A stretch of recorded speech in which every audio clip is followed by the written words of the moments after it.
ఆ, చెప్పప్ప. जय सद्गुरु प्रभु महाराज को जय। जय पूर्णानंद पुल्लयार सद्गुरु प्रभु महाराज को जय।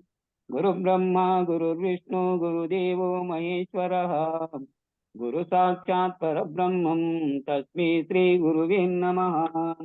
गुरुवे सर्वलोकानां वितजे भवरोगिणां निधिये सर्वविद्यानां श्रीदक्षिणामूर्तये नमः। श्रीधर स्वामिनं नित्यं बोधकारणमव्ययम् भावातीतं महं वन्दे सुखज्ञानैकनिर्मलम्। वन्दारुजनमन्दारं वन्दे हन्त निरन्तरम्। रामलघुवंशजं शुद्धं शिवरामाख्यदीक्षितम्। बृहद्वादिष्टसिद्धान्तं पूर्णब्रह्मोपदेशिकाम् श्रीवेङ्कटेश्वर योगीन्द्रं सद्गुरुभ्यो नमो नमः। आत्मानात्मातीतमनिशं केवलात्मोपदेशिकाम् श्रीवेमुलरामय्यार्य योगीन्द्रं सद्गुरुभ्यो नमो नमः। चराचरमतीतं च अचलपूर्णोपदेशिकाम् श्री पूर्णानंद पुल्लयार्य सद्गुरुभ्यो नमो नमः। पूर्णबोध सुधानिधिं पूर्वपुण्यफलप्रदं वेदांतानंद सद् वेंकटरमणार्य गुरुं भजे। पूर्णानंद पुल्लयार्य पुत्ररत्न महां गुरुं कृष्णानंद विभुं देवं कृष्णमूर्ति नमो नमः। परब्रह्मानंद व्यर्थ्यं परापर समादर्श्यं ज्ञानाज्ञानतीतानंद श्री अश्वत्थार नमोस्तुते। अस्मद्गुरु समारंभं कृष्ण सांदीपमाध्यमं श्री महाविष्णु पर्यंतं वंदे गुरु परंपरम। संकल्पमेमని చెప్తామా సార్? ఆ, చెప్పు. महासंकल्पम पश्यदशे महामंत्रांतर्गत जगत सृष्टि मध्ये अशरीर गुरुपद शांति स्थानमहंकरिष्ये। श्रीखंडाखंड विरहिताय मद्गुरु पाद सन्निधौ श्री निज गुरु दर्शना करुणा कटाक्ष वीक्षण सिद्ध्यर्थम श्री निज गुरु लघु परा पूजा मंत्रानुष्ठान विधानमहंकरिष्ये। अस्मिन् गुरुपद शांतिस्थान समये मद्ब्रह्म सृष्टारब्धम् ब्रह्मानंद नाम संवत्सरे तुर्यातीत अव्यक्त नाम ऋतो ज्ञानाज्ञान शून्यमासे केवलात्मपक्षे जन्मांतर मर्म पुण्यतितो निष्कलवासरे प्रकृति द्वयदोषरहित नक्षत्रे स्वप्नावर्ण गोत्रश्च श्रीमद्गुरु श्री पूर्णानंद पुल्लयार्य सद्गुरु राजयोगी नामधेयश्च अविनाश चंदाय अभवो देवाय अमृत बीजाय ब्रह्मो ब्रह्मैवाहमस्मि अहं पदार्थरायित्य प्रमेया सत्याय मम व्यवहारिक स्वप्नोद्योगानां बाल्य यौवन कौमार वार्तिक्यकाले विद्या विद्य कर्म जन्म वासन रहितायं निस्तारंग निज गुरु पद शांति स्थान सिद्धर्थम षोडशोपचार पूजा विधानमहंकरिष्ये। कलशस्ये मुखे विष्णु कंठे रुद्र समार्चितः मूले तत्र स्थितो ब्रह्म मध्ये मातृगणाकृतः उच्योतो सागर सर्वे सप्तदीप वसुंधराम् ऋग्वेदो यजुर्वेदो सामवेदो अधर्वणः अंगैत सहित सर्वे कलशाम्बुज समार्चिताम् अयान्तु गुरुपूजार्थं दुरितक्षयकारः गंगे च यमुने चैव गोदावरी सरस्वती नर्मदे सिन्धु कावेरी जलेऽस्मिन् सन्निधिं कुरु। कावेरी तुंगभद्रा च कृष्णवेणी च गौतमी भागीरथी च विख्याता पंचगंगा प्रकीर्तितः। अस्मद्गुरुचरणारविन्दोदकं स्थानं कुरु पावनं शुभम्। कलशोदकेन देवानां सम्प्रोक्ष्यः पूजा द्रव्याणि सम्प्रोक्ष्यः आत्मानां सम्प्रोक्ष्यः। जय सद्गुरु प्रभु महाराज को जय। జై.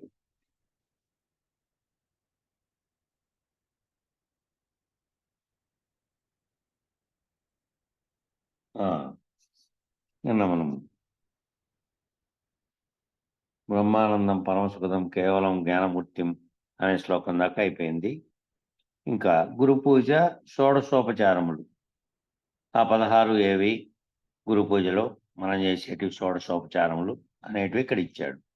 ఒకటోది ధ్యానము, రెండోది ఆవాహనం చేసుకోవడం, గురువు గారిని పెట్టుకుంటే గురువు గారిని ఆవాహనం చేసుకోవడం, 3 సింహాసనం, ఒక మనం నేరుగా పూజించే గురుమూర్తి ఎదురుగా ఉండే గురుమూర్తి అయితే గురుమూర్తిని ఒక కుర్చీలో కూర్చోబెట్టి పూజిస్తాం, లేదంటే దాంట్లో పటాన్ని పెట్టి పూజిస్తాం. పాద్యము, ఆర్ఘ్యము, స్నానము, ఇవన్నీ ఏంటంటే ఆ నీళ్లు ఆ స్నానం చేపించడం అంటే ఆ గురువు గారికి చేపించినట్టుగా పూలతో చల్లేది. పాద్యం అంటే మరి పాదాలు ఇవి చేసేది అనుకుంటా. తర్వాత వస్త్రం సమర్పించే కోడి తీసుకుంటాం. యజ్ఞోపవీతము, గంధం పోయడానికి, పుష్పమేమో సమర్పించడానికి పుష్పాలు పెడతాం. ధూపమేమో ఇది అగరబత్తిలు వెలిగించి ధూపం కడ్డీలు అంటారే అవి. దీపం అంటే 2 వైపులా దీపాలు పెట్టి దాని దీపము. తర్వాత నైవేద్యము, ఏదో ఒక పదార్థం తీపి పదార్థాన్ని అక్కడ పెట్టి దాని నైవేద్యం పెట్టడం. తాంబూలము, దాంట్లో దక్షిణ, మళ్ళా నీరాజనం, కర్పూరంతో నీరాజనం చేయడం. ఈ 16 షోడశోపచారములని చెప్పబడును. ఈ 16 దానంలో షోడశోపచారములు అంటే మనం పూజ చేసినప్పుడల్లా ప్రతి నెల ఇది చేస్తానే ఉన్నాం. ఇవన్నీ పెట్టుకొని చేస్తున్నాం. యజ్ఞోపవీతంతో సహా నీళ్లు అని పంచామృతం ఇంకా దీంట్లో పెట్టలేదు. మనం పంచామృతం చేస్తున్నాం. నైవేద్యం చేయకుండా ఉన్నప్పుడు పంచామృతమే నైవేద్యంగా పెడుతున్నాం. లేదంటే నైవేద్యం ఎప్పుడైనా గురు పూజ పూర్తి ఇట్లా కార్యక్రమాలు జరిగినప్పుడేమో ప్రత్యేక నైవేద్యం చేస్తున్నాం. పౌర్ణమి పూజ, మామూలు గురు పూజలు జరిగినప్పుడు, లఘు పూజ జరిగినప్పుడేమో ఏదో ఒకటి ఉంటే పడ్డో ఏదో ఒకటి పెడుతున్నాం. ఇది షోడశోపచార పూజల్లో కావలసినటువంటి వస్తువులు అక్కడ చెప్పిండేది. ఉత్పుండరీక మధ్యస్థం సకలామ్నాయ సంస్థుతం ధ్యాయామ్యహం సదా భక్త్యా సకలాభీష్టదాయకం. ఇంకా హృదయకమల తెల్లదామర ఎందున్న తెల్లదామర మందున్న వాడును, హృదయ కమల మందున్న వాడును, మధ్యలో బ్రాకెట్లో తెల్లదామర అని ఇచ్చినాడు. హృదయ కమల మందున్న వాడును, హృదయం అనే కమలంలో కొలువు ఉండేవాడు, సమస్త వేదములచే పొగడబడిన వాడు, సమస్త వేదాల చేత పొగడబడినాడు కాబట్టి ఆ గురువునే పొగిడారు. సకల కోరికలను తీర్చువాడైనటువంటి పరమాత్మను సంపూర్ణ భక్తిభావంతో ధ్యానిస్తున్నాను అని చెప్పడం. అది ధ్యానం యొక్క లక్ష్యం మళ్ళీ కింద ఇచ్చాడు. లక్ష్యం, ఓ గురుదేవ, నీవు సర్వభూతముల యందు ఉండువాడవు. నేను నీ స్వరూప స్థితిని అందుటకై నిన్ను ధ్యానించుతున్నాను. నేను కూడా నీ స్వరూప స్థితిని పొందాలని ధ్యానిస్తున్నా. ఈ భావంతో ధ్యానం చేయవలను. లేనిచో ఆ పరమాత్మ స్వరూప స్థితిని తాను చెందజాలడు. గురువు ఆల్రెడీ ఆ స్థితిని చెంది ఉన్నాడు. ఆ పరమాత్మ స్థితిని తాను చెందాలంటే తాను ఆ భావంతో ధ్యానం చేయాలి. లేకపోతే ఆ పరమాత్మ స్వరూప స్థితిని ఈ ధ్యానించే వ్యక్తి శిష్యుడు ఎవరైతే శిష్యుడైనా సరే, ఇప్పుడు గురువుగా ఉన్నవారైనా సరే, వారికి అందరికీ గురువులు ఉండింటారు కదా అంతకుముందు. కాబట్టి తాను చెందజాలడు. మనోహిజ తువత్ అంటే మనసు కరిగించిన లక్క వంటిది. మనసు ఎటువంటిది అంటే కరిగించిన లక్క వంటిది. దానిని ఏ మూసలో పోస్తే ఆ ఆకృతి వహించును. ఈ లక్క వంటి మనసు ఏం చేస్తుందంటే ఏ మూసలేకైతే దాన్ని పోస్తే ఆ మూసలో ఆ ఆకృతి ధరిస్తుంది. ఇప్పుడు కరగబెట్టినటువంటిది ఒక పాత్ర ఉందనుకో, ఓ స్పూన్ ఆకారంలో ఉండేదాన్ని కరగబెట్టామంటే మళ్ళీ తీసినప్పుడు స్పూన్ ఆకారంలో వస్తుంది ఆ లక్క. లేదంటే ఈ మన మైనం కూడా కరగబెడితే మైనపు ఇది ఏమిట్లోకి పోస్తే ఆ ఆకారం చెందుతుంది. అట్లా మూస అనేది ఆ దానికి పెట్టుకునేటువంటి పాత్ర. ఈ కరగబెట్టిన పదార్థాన్ని దాంట్లోకి ఏమిట్లోకి పోస్తే ఆ మూస యొక్క ఆకారంలోనే బయటకు వస్తుంది. అట్లే మనసు కూడా ఏ స్వరూపమై ఏకాగ్రత చెందునో మనసు ఆ రూపమనే వహించును. కాబట్టి ఈ మనసు ఏ స్వరూపం లేకపోయి దేనిపైన ఏకాగ్రత చెందుతుందో మనసు పోయి ఆ రూపంలో తాను ధరిస్తుంది. అందువలన గురువు ఆత్మ యొక్క స్వరూప స్వభావములను సంపూర్ణముగా మనస్సునందు వ్యాపకం కాగా మనస్సు తన్మయమై బ్రహ్మాకారమే అంటే ఆత్మాకారమే అఖండ యొక్క స్వరూపమే అయిపోదు. ధ్యానించేటప్పుడు ఏం చేయాలంటే గురువును లేదా గురువాక్యాన్ని దృష్టిలో ఉంచుకొని నువ్వు నీ యొక్క స్వరూపాన్ని అంటే నీ బాహ్యాకారమును కాకుండా ఆత్మ యొక్క స్వరూప స్వభావాన్ని సంపూర్ణంగా మనసునందు గనక దాన్ని ధ్యానిస్తే ఆ మనసునందు అది వ్యాపకమైతే బాహ్యంగా కనబడుతున్నటువంటి బాహ్య ప్రపంచంలో విషయాల పట్ల కాకుండా లేదా ఇతరత్ర శరీరం తాదాత్మ్యం చెందిన దేనితోనూ కాకుండా మనస్సును ఏం చేయాలి అంటే ఆత్మ యొక్క స్వరూప స్వభావాలను సంపూర్ణంగా మనసునందు వ్యాపకం చేసుకొని చేస్తే మనస్సు తన్మయమై బ్రహ్మాకారమై అంటే ఆత్మాకారమే బ్రహ్మాకారం అంటే అంటే ఆత్మాకారమై ఇక్కడ ఒక పాయింట్ మనం ఆలోచన చేయాల. మొట్టమొదట మూస అనేది ఒకటి ఉంది. ఆ మూస ఏ ఆకారాన్ని సృష్టిస్తే దాంట్లో పోసినటువంటి లక్క ఆ ఆకారం చెందుతుంది. మూస ముందు ఆకారం చెందల్లా. అదే మూస అంటే ఒక అచ్చు, అది ఒక అచ్చు. మనం బెల్లం కదా రకరకాల అచ్చులు లేకపోస్తారే, దానికి ఆకారం ఇచ్చినట్టే కదా మనము. దానికి ఆకారం ఉండాల.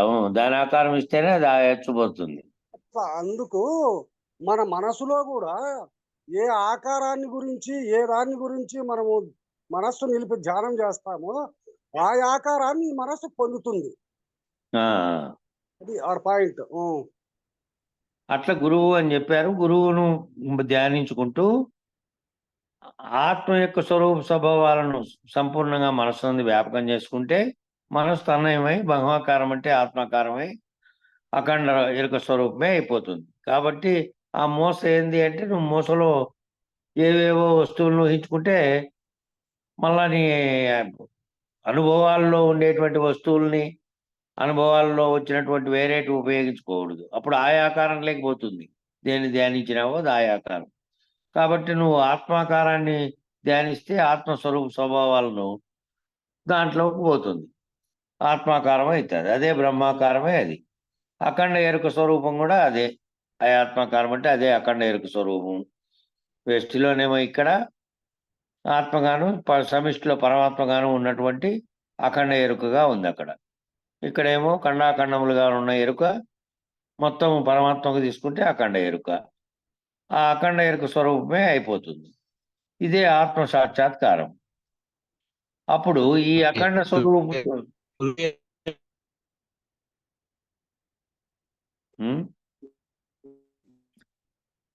వాయిస్ బ్రేక్ అవుతుంది. ఎవరో మాట్లాడారు కదా.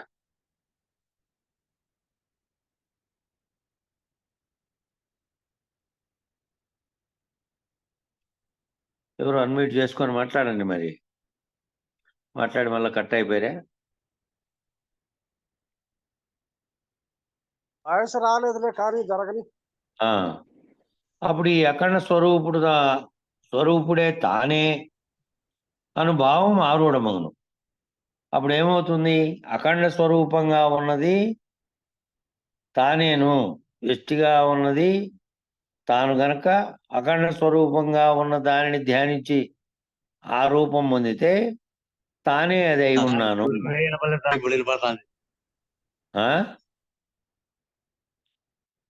ఆయన గురువు అందరికీ వినపడుతుంది. మిగతా వాళ్ళందరికీ మాకేం కొల్లకి వినపడుతుంది నాకు. అదే సిగ్నల్స్ వల్ల వాళ్ళకి వినపడుతుంది. అప్ అండ్ డౌన్ అవుతాను స్వామి. అదే మీకు అయితే అంటుంది. నాకు కూడా మళ్ళీ కృష్ణాపురం వస్తే అవుతుంది ఎట్లా. ఇప్పుడు ఈడ ఇంటర్నెట్ ఉంది కాబట్టి స్పష్టంగా విక్కుంటా ఉంటుంది.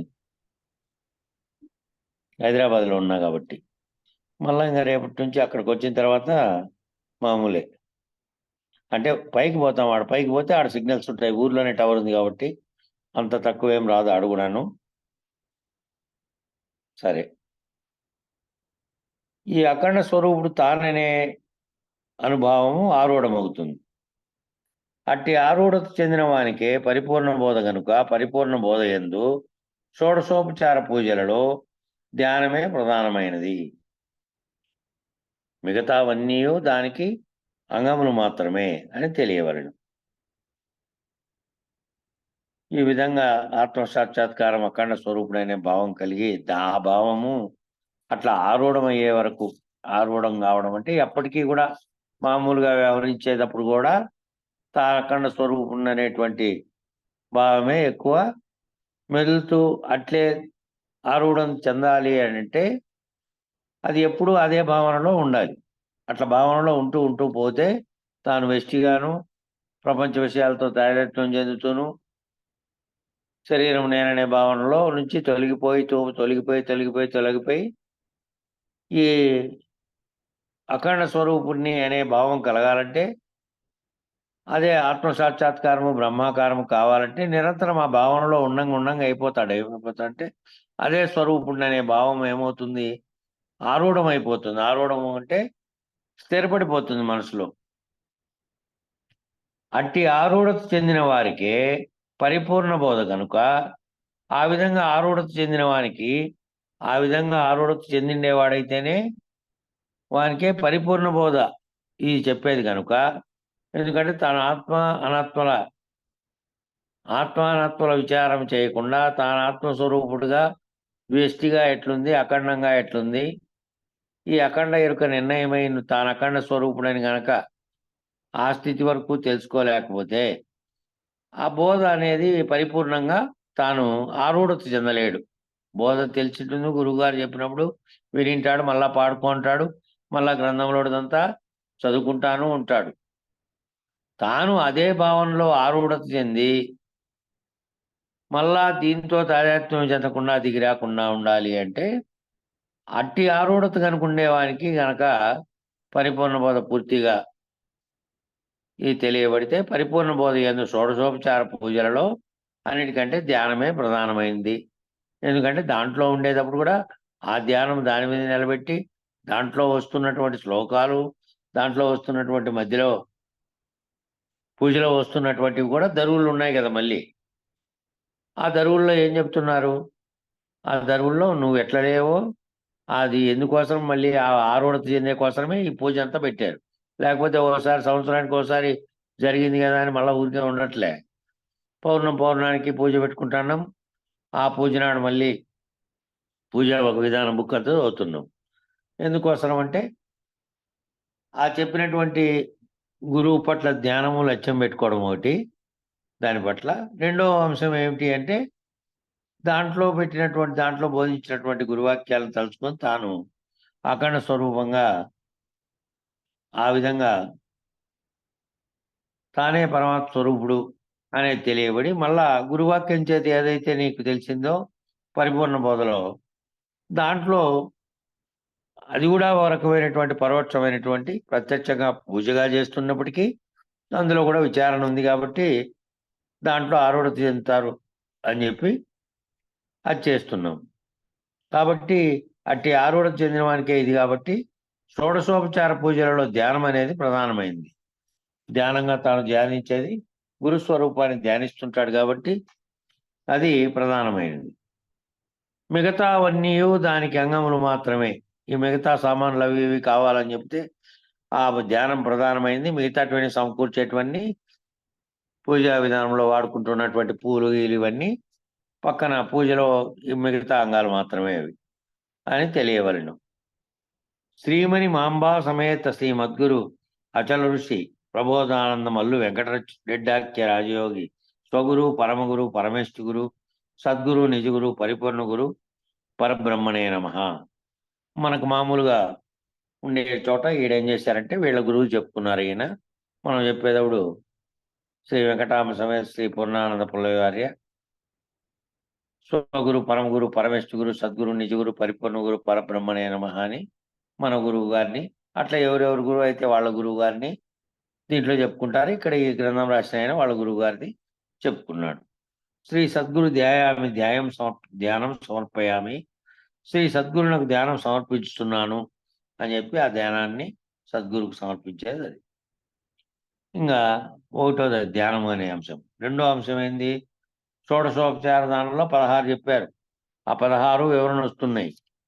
16 అనేటివి కింద చెప్పాను కదా, బిగినింగ్లో చెప్పాను. 16 ఏంటంటే ధ్యానము, ఆవాహనం, సింహాసనం, పాద్యము, అర్ఘ్యము, స్నానము, వస్త్రము, యజ్ఞోపవీతము, గంధము, పుష్పము, ధూపము, దీపము, నైవేద్యము, తాంబూలము, దక్షిణ, నీరాజనం. ఈ 16లో ఇప్పుడు వివరించిందంతా ధ్యానం గురించి. ధ్యానం అనే దాని గురించి వివరించారు. ఇక రెండోది ఏంటంటే ఆవాహనం. ఆవాహనం అనే దానికి శ్లోకం అగత్యానంత దేవేశ భోగమోక్ష ప్రదాయక నాకేశ ముఖలోకేశ వందితాంగ్రి ద్వయాంబుజ అని ఆవాహనం చేయడం. ఆవాహనం చేయడం అంటే రమ్మని ప్రార్థించగా వచ్చిన అనంతమైన ఓ గురుదేవా, నేను రమ్మని ప్రార్థిస్తే నా ప్రార్థన విని అనంతమైనటువంటి నువ్వు ఇక్కడికి వచ్చినటువంటి ఓ గురుదేవా, నీవు భోగములను సుఖములను ప్రసాదించువాడవు. నువ్వే నా మదిలో నాకు అన్నిటినీ ప్రసాదించేది, భోగములను సుఖాలని అన్నీ కూడా నువ్వు ప్రసాదించేవానివి. ఇంద్రాది దేవతలు లోకేశులు, ఈ ఇంద్రాది దేవతలు, ఈ లోకేశులు, లోకులు పూజించు మీ 2 పాద పద్మములకు వందనములు చేయుచున్నాను. ఈ ఇంద్రాది దేవతలు, లోకేశులు, లోకులు పూజించేటువంటి నీ 2 పాదాలకు నేను వందనం చేయుచున్నాను. ఇంద్రాది దేవతలు కూడా గురువుకి పూజిస్తారు కాబట్టి, గురువు దక్షిణామూర్తి స్వరూపుడు కాబట్టి, బ్రహ్మ విష్ణు మహేశ్వరాదులుగా ఉన్నటువంటి వాళ్ళు కూడా ఆదిలో ఆయనతోనే తెలుసుకున్నారు కాబట్టి, ఆ విధంగా ఇంద్రాది దేవతలందరూ లోకేశులు, లోకులు కూడా మీ పాద పద్మాలకు పూజ చేస్తారు కాబట్టి, అటువంటి పాద పద్మాలకు నేను వందనం చేయుచున్నాను. ఇది ఆవాహనం. అయితే దీనికి లక్ష్యార్థం ఏం చెప్పారంటే, అనంత స్వరూపమైనటువంటి ఓ గురుదేవా, అనంత స్వరూపం అంటే ఇక్కడ ఆది ఇది అంతమని లేకుండా అంతటా వ్యాపించి ఉన్నటువంటి అనంత స్వరూపంగా ఉన్నటువంటి ఓ గురుదేవా, నీకు నిజంగా ఆవాహనం చెప్పుట అనుచితం. నీకు ఆవాహనం చెప్పడము అనుచితం. అది ఏంటికంటే ఆవాహనం చెప్పేకి నువ్వు ఈడ లేవు, ఆడ ఉన్నావు అని చెప్పే కదా. అనంతమైనటువంటి స్వరూపంలో ఉన్నావు అంటే అంతటా ఇందుగలడు అందులేయడం సందేహం ఎక్కడా లేదు. అంతటా ఉన్నటువంటి పరిపూర్ణం వలనే పరిపూర్ణుడైనటువంటి గురువు కూడా సర్వత్రా వ్యాపించి ఉన్నాడు. అట్లా వ్యాపించి ఉండేవానికి నువ్వు ఇక్కడికి రామని ఆవాహనం చేయటం అనుచితం కనుక, నీ అఖండ స్వరూపం అంతటా ఉన్నది. ఆ అంతటా ఉన్నటువంటి దాంట్లో నా తెలివిని వ్యాపకపరచుటే ఆవాహనం పలుకుట్లోని పరమార్థం. ఇక్కడ నిన్ను పిలుచుటకు అంతటా ఉన్నావు నువ్వు. అంతటా అనంతంగా ఉన్నటువంటి వ్యాపించి ఉన్న నీలో, నీ అఖండ స్వరూపంలో అంతటిలో నా తెలివిని వ్యాపకపరచుటే ఆవాహనము. నా తెలివిని అందులోకి వ్యాపకపరచుటే ఆవాహనం పలుకుట్లోని పరమార్థము అని చెప్పాడు. ఇక శ్రీమద్గురు ఆవాహనం సమర్పయామి, శ్రీమద్గురువును ఆహ్వానిస్తున్నాను అని దానికని చెప్పాడు. ఇక మూడోదైనటువంటి సింహాసనం. షోడశోపచారములలో 2 అయిపోయినాయి. ఒకటి ధ్యానము, రెండోది ఆవాహనం అయిపోయినాయి. మూడోది సింహాసనం. రత్న సింహాసనం ముందే సంగృహాణ సమర్పితం చంద్రమండల సంకాశ సంసితాలన పంకజ. ఇది దీనికి అర్థం ఏమిటంటే, చంద్రమండలంతో సమానమైన చిరునవ్వుతో కూడిన పద్మం వంటి ముఖము గల ఓ గురుదేవా, రత్నములచే పొదిగిన సింహాసనమును సమర్పించుతున్నాను. ఈ రత్నములచే పొదిగినటువంటి సింహాసనంగా భావించమని చెప్తున్నాం. గురువు పరమాత్మ స్వరూపుడు కాబట్టి ఆ సింహాసనం వంటి ఆసనంలో ఆ ఆసనాన్ని నీకు సమర్పిస్తున్నామని పెట్టాం. అక్కడే మనం కుర్చీ అయిని ఏదన్నా దాని మీద ఒక వస్త్రం పరిచి, నూతన వస్త్రం పూజ చేసేటప్పుడు దాని మీద పెడతాం కాబట్టి చిత్రపటాన్ని దాన్నే సింహాసనంగా భావించి దాన్ని సమర్పిస్తున్నాను. స్వీకరించుము, నీకు నమస్కారము అని ఆ షోడశోపచారములలో మూడో ఉపచారం ఇది, సింహాసనం సమర్పించడం.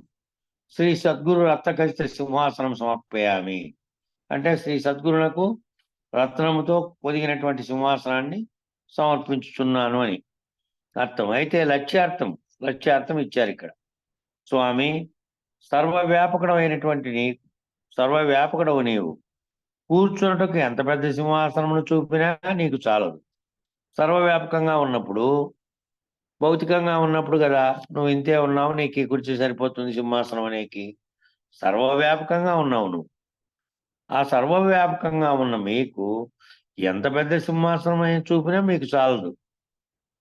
ఉపాసకానాం హితార్థాయ బ్రహ్మణో రూపకల్పన అని పూజించుకొనుటకు బ్రహ్మమును చిన్నగా రూపకల్పన చేసినట్టు ఒక బ్రహ్మను పూజ చేసే కొరకు, ఉపాసన చేసే కొరకు బ్రహ్మమును చిన్నగా రూపకల్పన చేసేటట్టు ఈ సింహాసనాన్ని నీకు సమకూర్చిన. అంతటా వ్యాపించి ఉన్న నీకు ఇది సరిపోకపోవచ్చు, కానీ నిన్ను ఆవాహనం చేసుకొని ఒక ఫోటో పెట్టుకొని మేము పూజ చేసినట్టు, ఫోటోకి ఎంత మాత్రం సింహాసనం కావాలో అట్లా నిన్ను కూడా మేము ఒక ఆకారంగా తీసుకొని మేము పూజ పెట్టుకుంటాము అన్నట్టు ఆడ భావం. అంత పెద్దగా ఉన్నా చిన్నగా రూపకల్పన చేసినాం మేము. బ్రహ్మముని చిన్నగా రూపకల్పన చేసి పూజ చేసినట్టుగానే ఈ సింహాసనాన్ని సమకూర్చింది. మీ స్వరూపావరణమును ఉండచూచి అందున్న వానిగా భావించుటకే నీకు సింహాసనం అమర్చుట. నీ స్వరూపం ఏదైతే నువ్వు లేకపోయినప్పటికీ నువ్వు ఉంటేనేమో నిన్నే కూర్చోబెట్టి చేస్తున్నావు, నీ స్వరూపమే ఉందని. లేదంటే నీ స్వరూప ఆవరణమును ఓ ఫోటోలో స్వరూపం యొక్క ఛాయాచిత్రం కనపడుతుంది, దాన్నే ఆవరణంగా చూసి ఉండచూసి అందున్న వానిగా భావించుటచే దాంట్లో ఉండే ఆ బొమ్మను ఇవేనని, ఆ సింహాసనంలో ఒకవేళ ఫోటో కూడా లేదనుకో, సింహాసనం పెట్టి దాంట్లో ఓ చిన్న బొమ్మ లాంటిది చేసి ఆ గురు స్వరూపంగా భావించి ధ్యానం చేసి పూజ చేసినా కూడా దాన్ని నీ స్వరూపంగా మేము భావించడం చేత నీకు సింహాసనం అమర్చాము అని చెప్పినట్టు. ఇక నాలుగోదైనటువంటి పాద్యం గృహాణ గోస్వామిన్ మయా నీతం శుభప్రదం కృష్ణవేణి జలం భక్త్యా తీర్థపాద జగద్గురో. ఓ జగద్గురు, శుభప్రదమైన కృష్ణవేణి నది జలము భక్తితో పాదములు కడుక్కున్నటకు నా చేత తేబడినది. స్వామి గ్రహింపు. శ్రీమద్గురు పాదయో పాద్యం సమర్పయాలి అంటే శ్రీమద్గురు నాకు పాదములు కడుక్కున్నటకు నీటిని సమర్పిస్తున్నాను.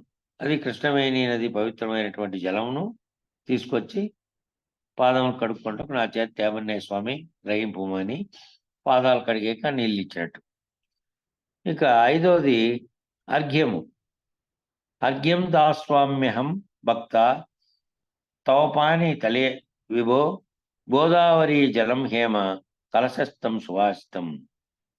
ఓ ప్రభు, బంగారు కలశమునందు పూజకు తగిన మంచి సువాసన కలిగిన గోదావరి జలములను భక్తితో మీ చేతికి అందించుతున్నాను. శ్రీ సద్గురు హస్తయో అర్ఘ్యం సమర్పయామి.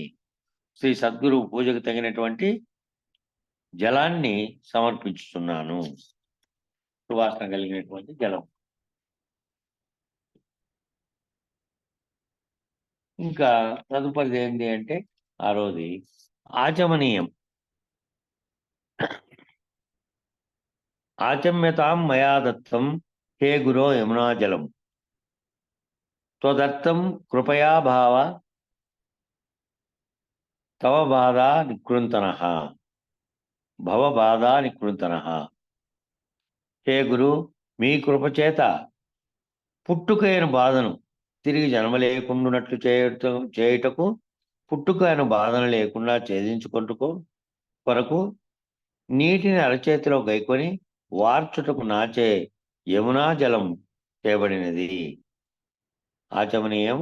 ఓ గురు, హే గురు, నీ కృపచేత పుట్టుక అనే బాధను తిరిగి రాకుండా, భవరోగం అనేది అంటే తిరిగి జన్మ లేకున్నట్టు చేయట కొరకు దాన్ని ఛేదించు కొరకు నీటిని అరచేతిలో గైకొని వార్చుటకు నాచే యమునా జలం తేబడింది అని. ఇక్కడ శ్రీ మద్గురు ఆచమనీయం సమర్పయామి అంటే శ్రీ సద్గురునకు ఆచమనమును ఇచ్చుతున్నాను అన్నారు కదా. దానికి లక్ష్యార్థము ఓ సర్వభూతాంతరస్థ స్వరూప, ఓ సర్వభూతములందు ఉండేటువంటి ఓ స్వరూప, నీవు ఎప్పుడూ పరిశుద్ధుడవు, నీవెప్పుడు కూడా పరిశుద్ధుడవు. కానీ కామక్రోధాదుల చేతను, శుభాశుభ వాసనల చేతను, భ్రాంతి రూపము అజ్ఞానము చేతను అపరిశుద్ధుడునై ఉన్నటువంటి నన్ను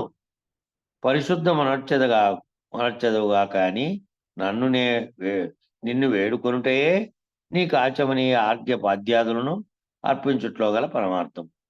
దానికి లక్ష్యం ఏమిటంటే నువ్వు శుద్ధిగానే ఉన్నావు, నీ కోసం ఈ జలం తెచ్చాను, కానీ ఎప్పుడూ శుద్ధిగా ఉన్నటువంటి నీకు, పరిశుద్ధుడిగా ఉన్నటువంటి నీకు నేను కామక్రోధాదుల చేతను, శుభాశుభ వాసనల చేత, భ్రాంతి రూపమైనటువంటి అజ్ఞానం చేత నేను అపరిశుద్ధుడిగా ఉన్నందువల్ల నన్ను పరిశుద్ధ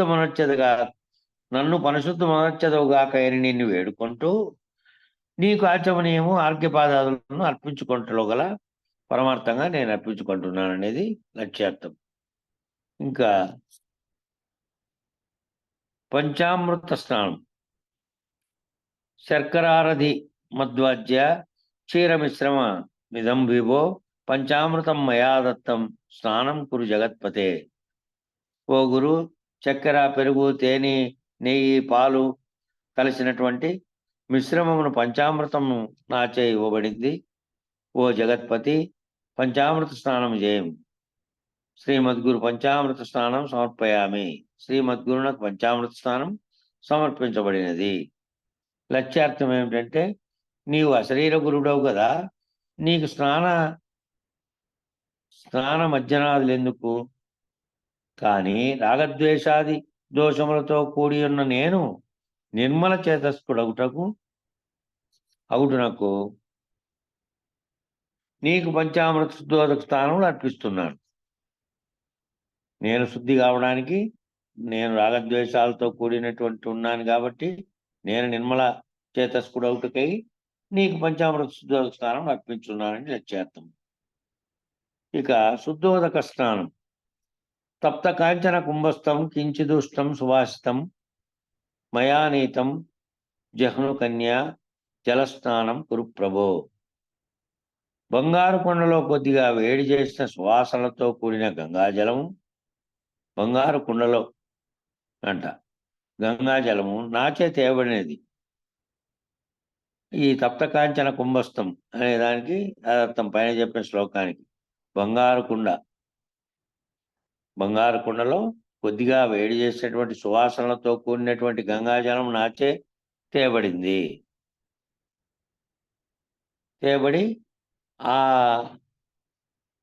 ఓ ప్రభు, శుద్ధమైన నీటితో స్నానం చేయము. ఆ నీళ్ళు చాలా బంగారు కుండలో తెచ్చాము, శుద్ధమైన నీటిని నీకు సమర్పిస్తున్నాం, స్నానం చేయము గురుదేవా అని.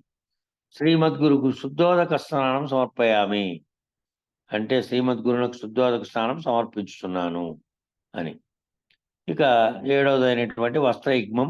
మయాదత్తం త్వదత్తం స్వర్ణతంతున నిర్మితం నిర్మలం స్వామిన్ నిత్య కళ్యాణ పావన.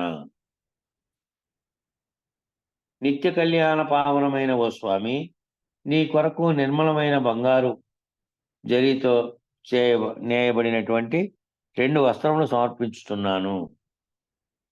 శ్రీమద్గురు వస్త్రయజ్ఞం సమర్పయామి. శ్రీమద్గురునకు 2 వస్త్రములు సమర్పించుతున్నాను అని. అయితే లక్ష్యార్థం కింద లక్ష్యార్థం ఓ విశ్వరూప, ఆకాశమే నీకు వస్త్రముగా ఉండగా అంతకంటే పెద్దదానిని నేను సమర్పించలేను. విశ్వరూపుడైనటువంటి వారికి ఏదుంది? వస్త్రముగా, ఆకాశమే వస్త్రంగా ఉంది. అటువంటి వానికి వస్త్రాన్ని నేను సమర్పించలేను. కానీ వస్త్రము నాకు అవసరము. అట్టి అవసరము తీర్తువనియే నీకు వస్త్రమును సమర్పించుతున్నాను. నాకు అవసరం ఉంది, నాకైతేను ఆ వస్త్రం కాబట్టి అట్టి ఆ వస్త్రముల అవసరం నువ్వు తీరుస్తావని నీకు అట్టి వస్త్రాన్ని సమర్పిస్తున్నాను.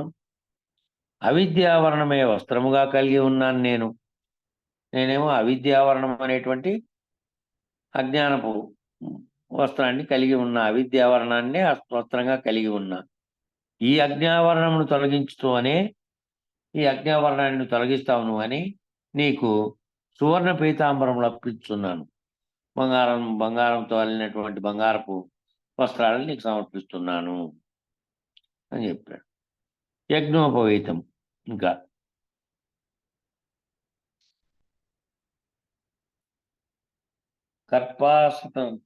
కార్పాసన ఇది. కార్పాస తంతునా శుభ్రం రచితం తేర్పితం మయా సంగృహాణమిదం యజ్ఞసూత్రం పాత్రం దయానిదే. దయానిధి శుభ్రమైన నూలు దారముతో తయారు చేయబడిన ఈ నూలు జన్నిదమును ధరించుటకు సమర్పించుతున్నాను. శ్రీమద్గురు యజ్ఞోపవీతం సమర్పయామి అంటే శ్రీమద్గురునకు జన్యము ధరించుటకు సమర్పించుతున్నాను. లక్ష్యార్థం ఏమిటంటే కోరికలు కలిగి భ్రాంతి రూప అజ్ఞానంలో మునిగి తేలుతున్న నాకు ఉపనయన చిహ్నముకు జన్యము ధరించుట అవసరమే. అట్టి నాకు ఆత్మజ్ఞానోపనయన ప్రధానము గావించుమని కోరియే నీకు యజ్ఞోపవీతమును సమర్పించున్నాను. నీవు సూత్రాత్మ స్వరూపుడవు. సర్వచరాచర జగత్తునందు హారములో దారము వలె నున్నావనడి ఆత్మదృష్టి వ్యసంగు కొరకే నీకు ఈ సూత్రం అర్పించుట. నువ్వు సూత్రాత్మ స్వరూపుడవు. సర్వచరాచర జగత్తులో ఉండేటువంటి హారంలో దారం వలె నువ్వు ఉన్నావని.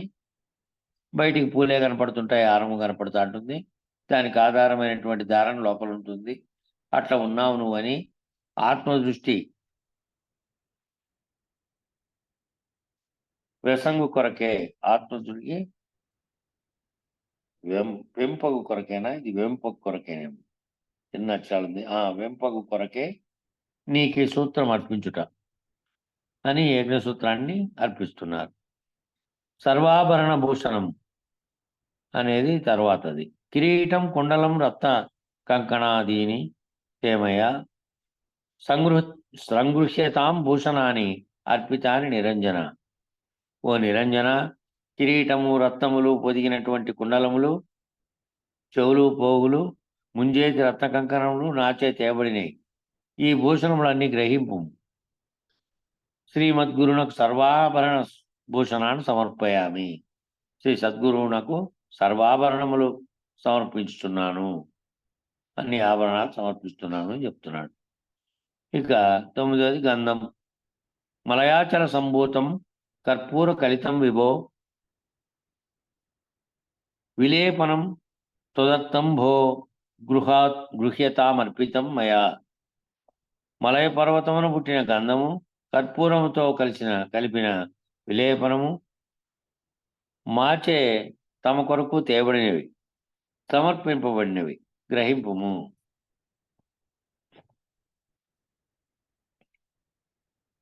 శ్రీమద్గురునకు గంధం సమర్పయామి. శ్రీమద్గురునకు గంధం సమర్పించుతున్నాను. అయితే దీనికి లక్ష్యార్థం ఏమిటంటే, ఓ నిర్వాసన మౌన స్వరూప, గురుదేవులైనటువంటి నిర్వాసన మౌన స్వరూపంలో ఉన్నటువంటి నిర్వాసన మౌన స్వరూప, నీవు నిర్లేపుడవు, అసంగుడవు. నీకు సుగంధ లేపనములు అవసరమే లేదు. నిర్లేపుడవు నీవు, అసంగుడవు కూడా. నిర్వాసన మౌన స్వరూపంలో ఉన్నవాడివి. మీకు సుగంధ లేపనంలో అవసరం లేదు. నాకు అవసరం కనుక వాటిని పుష్కలంగా నాకు సమకూర్చుము. అంతేగాక అశుభమైన వాసనావాస్తము నా అంతఃకరణము, అశుభంగా ఉన్నటువంటి నా వాసన వాస్తమైనటువంటి నా అంతఃకరణము శుభ సంస్కారములతో నింపుమనుటకే. అశుభంగాను ఉన్నటువంటి వాసన వాస్తవంగా ఉన్నటువంటి నా అంతఃకరణంలో శుభ సంస్కారములతో నింపుమనుటకే మీకు సుగంధాలను నేను అర్పించి సుగంధాలను నేను కోరుచున్నాను. ఇక అక్షింతలు, అక్షతాభరణములు. తందూలాన్ ధవలాకారాన్ హరిద్రా చూర్ణ మిశ్రితాన్ గృహ్యతామక్షతాన్ దేవా మయా దత్తాన్ మనోహరాన్. ఓ దేవా, తెల్లని బియ్యము పసుపుతో కలిపిన మిశ్రమమును మాచే ఇవ్వబడిన ఇంపైన అక్షతలు మనసు రంజిల్లుటకు అర్పించుతున్నాను, గ్రహింపు. శ్రీమద్గురు అక్షతాన్ సమర్పయామి. శ్రీమద్గురునకు అక్షతలు సమర్పిస్తున్నాను అని. లక్ష్యార్థము: ఆది మధ్యాంత శూన్యరూప, నిన్ను నేనెట్లు అక్షతాభరణములతో అలంకరించగలను? ఆది మధ్యాంతరహితుడైనటువంటి శూన్యమైనటువంటి రూపమే లేనటువంటి శూన్యరూప, నిన్ను నేనెట్లు అక్షతాభరణాలతో అలంకరించగలను? పంచకోశ విలక్షణత్వము సిద్ధించుటే మానవునికి నిజంగా అక్షతాభరణాలంకారం. ఆ పంచకోశములకు విలక్షణత్వాన్ని సిద్ధించడమే మానవునికి నిజంగా అక్షతాభరణాలంకారము. నీకు అక్షతాభరణాలను అర్పించుతున్నాను అని. ఇక 10వదైనటువంటి పుష్పాంజలి. పుష్పాన్ని కాని సుపల్లవాని సుగంధయుక్తాని మనోహరాని త్యాంగృహ్యతాం దేవ మయార్పితాని జలాశయస్థాని జపాదికాని. దేవా, జపములు మొదలైనవి చేయుటకు ఇంపైన జలాశయములందు గల సువాసన గల మనోహరమైన అనేక పుష్పములు, మంచి చిగురుటాకులు నాచే అర్పింపబడుచున్నవి, గ్రహించుము అని శ్రీమద్గురు నానావిధ పరిమళ పత్రం పుష్పం సమర్పయామి అంటున్నాం. శ్రీమద్గురునకు నానా రకాలైనటువంటి పత్రములు, పుష్పములు సమర్పించుతున్నాము అని అంటున్నాం. ఇక్కడ లక్ష్యార్థం ఏమిటంటే, నిరీంద్రియ స్వరూపముకు నీకు పుష్ప సర్వములేలా? శుభాశుభ వాసనారహిత స్థితి అనగా నిర్వాసన మౌన నిష్ట నాకు సిద్ధించవలనని కోరియే నీకు అనేక పరిమళ పత్ర పుష్పాదులను సమర్పించుకొంచున్నాను. అది లక్ష్యార్థం. ఇంకా అంగ పూజ అనేది ఉంది. అంగ పూజ: తీర్థ పాదాయ నమః అంటే పాదౌ పూజయామి. సర్వతీర్థముల మహిమ గలవాని పాదములకు నమస్కారము, పాదముల పూజించుతున్నాను. నిగమ మంజీరాయ నమః గుల్బౌ పూజయామి. వేదములే అందెలుగా గలవానికి నమస్కారము, చీలమణను పూజిస్తున్నాను. గుల్బౌ పూజ అంటే చీలమణను పూజిస్తున్నాను. స్వరతునీర జంగాయ నమః జంగము పూజయామి. స్మరించుటకు అంబుల పద వంటి పిక్కలు గలవానికి నమస్కారము అని పిక్కలను పూజిస్తున్నాను. ఇక ముక్తికాంత సేవితాయ నమః జానునీం పూజయామి. ముక్తికాంత చే సేవించబడువానికి నమస్కారము, మోకాలను పూజిస్తున్నాను.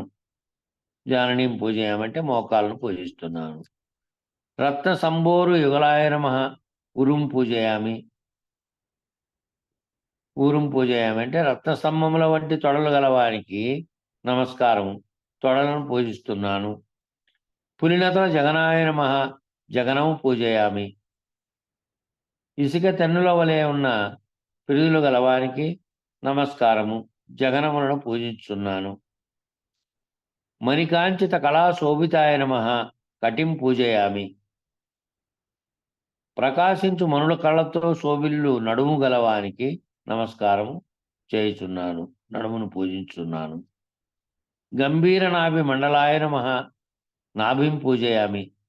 గంభీరమైనటువంటి నాభి మండలము గలవానికి నమస్కారము, బొడ్డును పూజించుచున్నాను. విశ్వోదరాయ నమః ఉదరం పూజయామి. జగత్తే ఉదరముగా గలవానికి నమస్కారము, కడుపును పూజించుచున్నాను. దయార్థ హృదయాయ నమః హృదయం పూజయామి. దయార్థ హృదయం గలవానికి నమస్కారము, హృదయమును పూజించుచున్నాను. విశాల వక్షాయ నమః వక్షస్థలం పూజయామి. విశాలమైన వక్షము గలవానికి నమస్కారము, వక్షస్థలమును పూజించుచున్నాను. కంబుగ్రీవాయ నమః కంఠం పూజయామి. శంఖము వంటి కంఠము గలవానికి నమస్కారము, కంఠమును పూజించుచున్నాను. వరదాన దురీనాయ నమః హస్తము పూజయామి. వరములిచ్చు నేర్పు గలవానికి నమస్కారము, చేతులను పూజించున్నాను. ఉన్నత స్కందాయ నమః, భుజౌ పూజయామి. ఎత్తైన భుజములు గలవానికి నమస్కారము, భుజములను పూజించున్నాను. స్మిత వక్తాయ నమః, వక్త్రం పూజయామి. చిరునవ్వుతో కూడిన ముఖము గలవానికి నమస్కారము, ముఖమును పూజించుతున్నాను. చెంపక నాసాయ నమః, నాసికం పూజయామి. సంపెంగ పువ్వు వంటి ముక్కు గలవానికి నమస్కారము, ముక్కును పూజించుతున్నాను. పల్లవాదరాయ నమః, అదరం పూజయామి. చిగురుటాకుల వంటి పెదవులు గలవానికి నమస్కారం, పెదవులను పూజించుతున్నాను. పూన్రేచ్చు కార్ముక భ్రువే నమః, భ్రువిగ్మం పూజయామి. తెల్లదామర వంటి ధనస్సు ఆకారంలోనున్న కనుబొమ్మలు గలవానికి నమస్కారము, కనుబొమ్మలను పూజించుతున్నాను.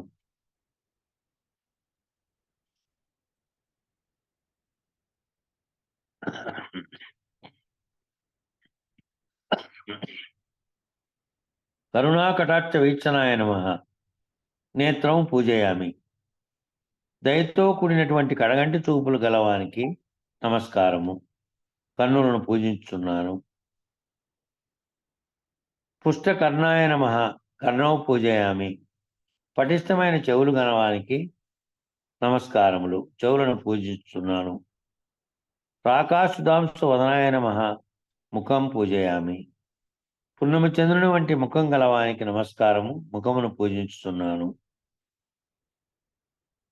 సులలాటాయ నమః, లలాటం పూజయామి.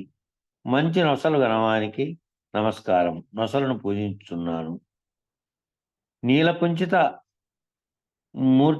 మూర్నిజాయ నమః, కేశాన్ పూజయామి. నల్లని ముంగురులు గలవానికి నమస్కారము, వెంట్రుకలను పూజించున్నాను. శృవృత్తి శిరస్కాయ నమః, శిర పూజయామి. అందమైన శరీరం తల గలవానికి నమస్కారం, తలను పూజించుతున్నాను. సర్వాత్మనే నమః, సర్వాంగాన్ని పూజయామి. సర్వాత్మమైనటువంటి గురునకు నమస్కారము, సర్వాంగములను పూజించుతున్నాను. శ్రీమద్గురు అత అంగ పూజాన్ సమర్పయామి. శ్రీమద్గురునకు అంగపూజను సమర్పించుతున్నాను అని వాటికి అన్ని శరీరంలోని అన్ని అంగాలను పూజించడానికి ఉదాహరణగా అవి చెప్పారు. స్వామి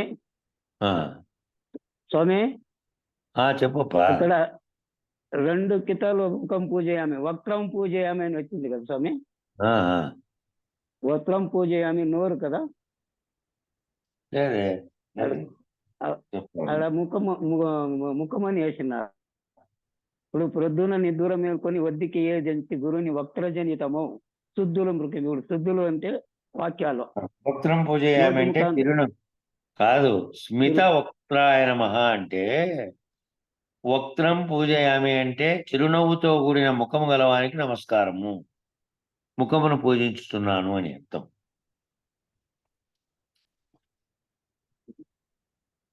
ఏమప్పా? సరే స్వామి. వక్త్రం పూజ స్మిత వక్త్రాయ నమః అంటే, స్మిత అంటే మందస్మిత అంటే నవ్వుతో ఉన్నటువంటి ముఖంతో ఉన్నటువంటి చిరునవ్వుతో కూడిన ముఖం గలవానికి నమస్కారము. ఎందుకంటే ఈయన ఈ బుక్ రాసిన ఆయన పండితుడే కాబట్టి, తెలుగు పండితుడు, ప్రధాన ఉపాధ్యాయుడిగా పనిచేసి రిటైర్ అయ్యేవాడు. లేరు, ఇప్పుడు మరణించారు ఆల్రెడీ.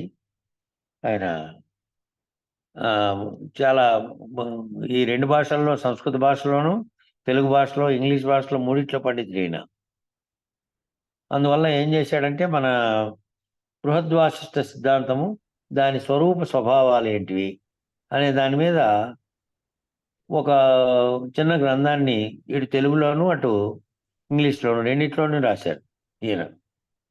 ఇప్పుడు మనం చదువుతాండే బుక్ రాసిన ఆయన, పూజా విధానం మీద అనుష్ఠానం రాసిన ఆయన చదివాడు. ఇక మనకు ఈ అతపత్ర పూజ ఉంది, ఇంకా అది రేపు చెప్పుకుందాం. సమయం ఇంక సరిపోయింది కాబట్టి మంగళవారం చెప్పండి. అతపత్ర పూజ రేపు చేద్దాం.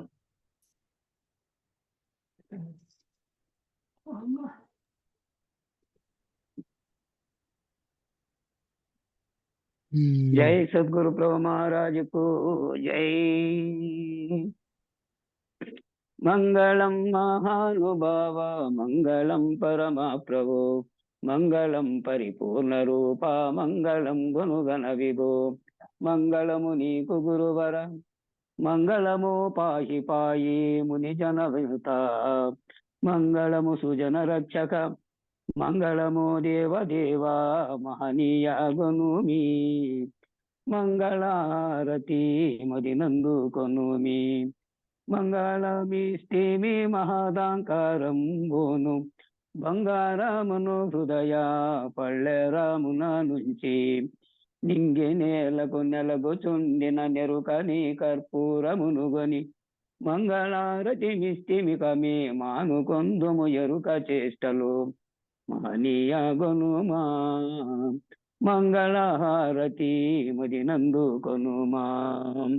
మంగళం శ్రీ గురుదేవాయ మహనీయ గుణాత్మని సర్వలోక శరణ్యాయ సాధు రూపాయ మంగళం శ్రీ మహనీయ పూర్ణానంద పుల్లయార్య మానీతాయ మంగళం శ్రీ సద్గురురాయ ఆశ్రిత భక్త ప్రప్రదాయ మానీతాయ గుణజయ మంగళం నిర్వికారాయ నిత్య నిర్బంధ నిశ్చల పండితాచల రూపాయ మంగళం ద్వాదశాక్షర రూపాయ ధన్య పరాత్పరాయ మాయా జగతీతాయ జయ మంగళం వాచమ గోచరాయ వందితామర బృందాయ మాయా గుణతీతాయ మంగళం త్రిగుణాత్మతీతాయ దివ్య సద్గురురాయ లింగదేహతీతాయ మంగళం నిత్యానందైక ఆనందదాయ నిర్మలాయ నిజ గురుదేవాయ మంగళం జనన మరణ రహితాయ